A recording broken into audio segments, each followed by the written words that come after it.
Okay, this is the first flip assignment of Unit 3. If you are somebody who did really well on the Empire section of the last test and feel comfortable with it, you can go through this fairly quickly. If you are not somebody who did well on that, then you want to take detailed notes. Instead of focusing on the empires specifically, the next test I will put dates and important events in Israel's history, and those are associated with the empires.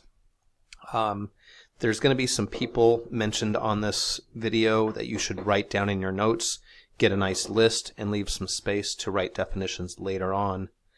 And I'm actually going to define a few vocab words in this unit as well, or in this presentation as well. So again, I talked about the different empires that impacted the ancient Israelites or the Jews over their historical period. And you don't need to write these down, but if you have good notes on them, you might add to them so you can study for the next test. Important to understand the concept of a timeline. If we take the United States history and lay out some important dates, we can see that we became a nation in 1776. We divided as a nation for a period of time. We were discovered by Europeans, at least, in the year 1000, although there were millions of people who had already discovered this place. And that will help us understand what's going on with the timeline I'm drawing here.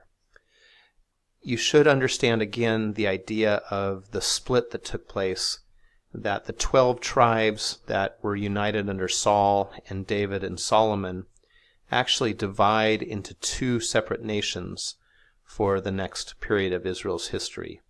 They become Israel, the 10 tribes in the north, and Judah, the largest tribe in the south, with the small tribe of Benjamin essentially divided in half. And the capital of Israel is Samaria, and the capital of Judah is Jerusalem, where the temple is located. So again, this is review stuff, but if you didn't do well in the last test, maybe replay this and make sure you understand these concepts. We begin our timeline with the year 968. Makes for a nice 70-year transition. And this is the date that historians propose for the building of the temple by Solomon. That we don't have any real historical records outside of the Bible, but we can pretty much assume that Solomon's project begins about 1,000 years before Jesus. And then after Solomon dies, the kingdom splits in half, and the date for that is 931. We have the separate nations now of Israel in the north and Judah in the south. And Israel is going to fall away from the house of David and under Jeroboam, and then there will be a succession of different dynasties until Israel finally collapses. And Judah will follow the family of David and will have its own trials during this time period. For the biblical author, the northern tribes are seen as almost entirely evil throughout their history, especially their kings. We are going to read the stories of Ahab and Jezebel and Elijah and Elisha. So write those names down for future reference. These are some of the first stories you're going to read as assignments in Unit 3. Ahab and Jezebel are awful people, according to the Bible. Elijah and Elisha are the prophets who are sent to challenge them and bring down their kingdom. And it illustrates from the biblical perspective the idea that the northern tribes have completely just turned away from God. Historically, the Assyrian Empire came to prominence about 850 years or 750 years before Jesus. And in 721, important date, the Assyrian Empire laid siege to Samaria, conquered the northern tribes, and then took the people and sent them into exile. And this was their strategy for managing an empire, was you conquer a group of people, you send them away to different parts of your empire and separate them, and then they don't rebel against you. And so the northern 10 tribes basically ceased to exist after this point in history. They are scattered to the different parts of the Assyrian Empire. They don't maintain their identity as Israelites or their unique type of worship, and they just get absorbed into the cultures around them. In turn, the Assyrians bring in foreigners and settle them in the northern tribes, and these people actually begin to adopt the religion of the Israelites they've displaced. Some Israelites are left behind, and these foreigners begin to intermarry with them. They begin to adopt the worship of these people, and these people become known as Samaritans. That's a vocab word. They are foreigners who move into the north. They adopt the Israelite religion, but they're never accepted as real Israelites by the people in the south. The people of Judah, the Jews, don't accept the Samaritans as true Israelites, and this leads to a big rivalry between the Samaritans and the Jews that continues even into the time of Jesus. So that's kind of the story of the northern 10 tribes. They were around for about 200 years. We're going to read a couple of stories about that time period, but you should know that they disappear in 721 under the Assyrians. The southern tribes, in contrast, have some awful kings, but they also have some good kings. We are going to read the story of Hezekiah and Isaiah, a positive prophet-king relationship. Hezekiah is a good king who listens to his prophet. And we'll read the story of how Hezekiah actually resisted the Assyrian Empire and survived when the northern tribes were destroyed. He's going to be replaced by, Assyria is going to be replaced eventually by another empire, Babylonia, and Babylonia is going to conquer the southern kingdom. Before we get to that point, however, we will read the story of Josiah and Huldah. Again, another positive prophet-king relationship.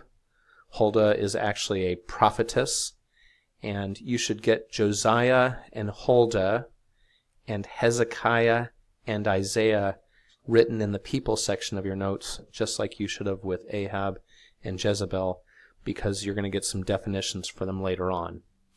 We'll talk about the finding or the writing of the book of Deuteronomy in 621 BC. Not sure if that date is going to make it on the map, but I'd like you to jot it down. The date that you should definitely write down, though, is 587 BCE.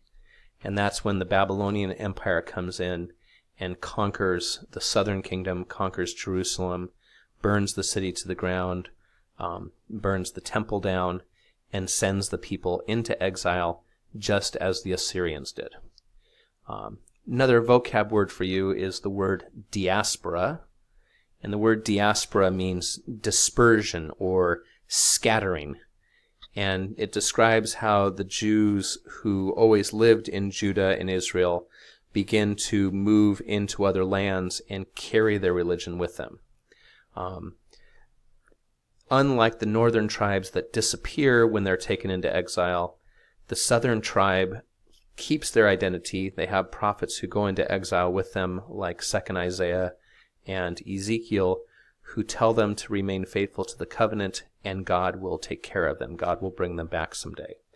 And the idea that Judaism becomes a portable religion, a religion that people carry with them where they go, is a big important event in religious history.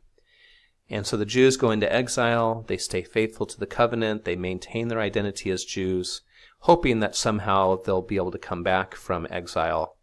And lo and behold, when the Babylonian Empire is conquered, the new emperor, King Cyrus of Persia, decides that he doesn't want to send people into exile to control his population. He would like them to be happy Persian citizens who pay their taxes and make money for him. So the Persian Empire allows the Jews to return from exile and rebuild their temple, rebuild their culture, and rebuild their identity.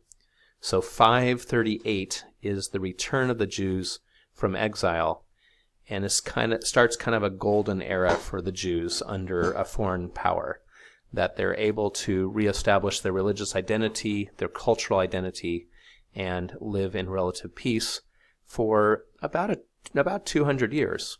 which, considering the Assyrians were only around for 100 years and the Babylonians were around for only 100 years, the Persian Empire actually did pretty well, lasting for more than 2 centuries. As happens, however, a new empire comes to prominence. This is an approximate date. I think it's actually 325. But about 330 years before Jesus, the Greek Empire comes to town, and they have a completely different way of managing their empire. Their way of managing the empire is to convert everybody to speak the Greek language, to adopt Greek religion, to study Greek philosophy and literature, and be happy Greek citizens. This is called, another vocab word, Hellenization, the idea that they could convert everybody to a Greek way of life, and then they would all be happy citizens of a happy Greek empire. This works everywhere except in Israel. The Egyptians are fine changing the name of their sun god. The Philistines are happy changing the name of their fertility goddesses. But the Israelites don't want to worship Greek gods and goddesses. And about the year 150, again, this is a mushy date, the Jews rebel against the Greeks and establish their own independent Jewish state for the first time in hundreds of years. Unfortunately, it doesn't last very long. Maybe about 80 years, there's an independent Jewish state running Palestine, and in 70 BC, I think the actual date is 68, the Roman Empire comes in and takes control. And the Roman Empire had actually helped the Jews rebel against the Greeks. They were kind of an up-and-coming empire, and the Jews sent them letters, and the Romans offered some support to them. And when Jewish infighting became too much, the Romans were happy to have an excuse to come in and take over this section of the world as previous empires had done. And the Romans rule now for the next several hundred years, but for our purposes, Rome is the empire that's in control of Palestine at the time that Jesus is born. It's actually a Jewish king, Herod, who is working for the Romans as his puppet, who is controlling Palestine about the time that Jesus is born. According to one of the Gospels, that King Herod actually tried to kill baby Jesus, although that could just be a parallel to the Moses story. The next important date, and a really, really hard date, is actually 70 CE, and that's when a series of Jewish uprisings lead the Romans to crack down really hard, and the Romans destroy the temple. So in a way, this 1,000-year history is kind of a 1,000-year history of the temple. We start with the building of the temple in 968 by Solomon, the destruction of the temple in 587 by the Babylonians, the rebuilding of a temple under the Persians after 538 BCE.